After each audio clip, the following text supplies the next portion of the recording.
بسم اللہ الرحمن الرحیم۔ بہت خوشی ہو رہی ہے مجھے اتنے سارے انتظام کو دیکھ کے، اور میں شکریہ ادا کرنا چاہتا ہوں جناب مقصود مجاہد صاحب کا، اور جناب ڈاکٹر شہناز خان صاحبہ کا، اور جناب جواد احمد صاحب کا، کہ جنہوں نے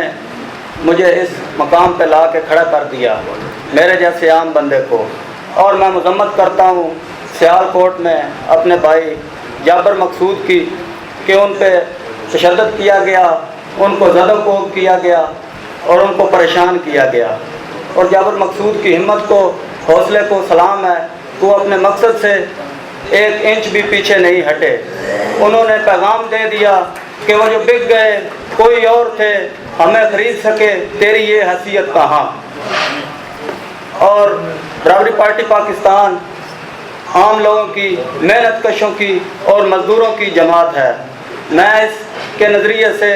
100% متفق ہوں، اور میں اس لیے برابری پارٹی پاکستان میں شامل ہوا ہوں۔ برابری پارٹی پاکستان کو پورے ملک میں ہم نے انشاءاللہ تعالی پھیلانا ہے اور اس کی تنظیم سازی کرنی ہے،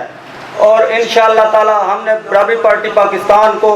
پورے ملک میں مضبوط سے مضبوط تر بنانا ہے، اور پورے پاکستان میں برابری کا نظام رائج کرنا ہے، اور ہم نے ہمت، کوشش اور عزم کے ساتھ جواد احمد صاحب کے ساتھ ڈٹے رہنا ہے، اور انشاءاللہ تعالی ہم برابری پارٹی پاکستان کو کامیاب سے کامیاب تر بنائیں گے۔ دوستو ہمیں یہ آج عہد کرنا ہے کہ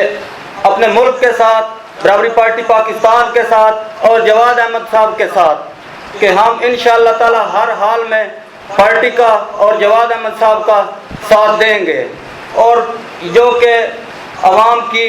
اصل میں نمائندہ پارٹی ہے۔ آخر میں حبیب جالب صاحب کا شعر عرض کرتا چلوں، یہ جو پچھلی ساری حکومتیں ہیں ان کے لیے: اصول بیچ کر مسند خریدنے والوں، نگاہ اہل وفا میں بہت حقیر ہو تم،